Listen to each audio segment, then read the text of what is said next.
شاطئ مدينة أكادير هو وجهة هؤلاء الوافدين ومن حل قبلهم من المصطافين.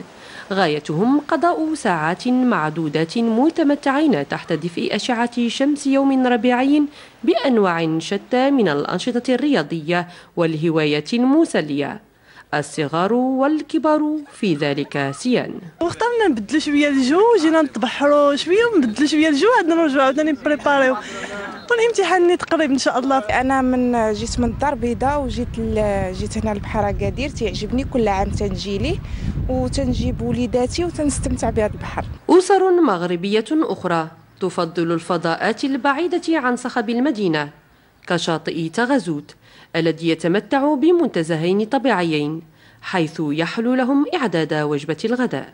جيت من سيدي والنور عند بنتي كتسكن بأكادير باش نستغلوا هاد الوقيته اللي مازال الصيف فيها جا شويه ضعيف هذا العام. الوليدات كذلك كنخرجوهم كيسكتوا شويه، ما كيبداوش ما كيغوطوش بحال الدار.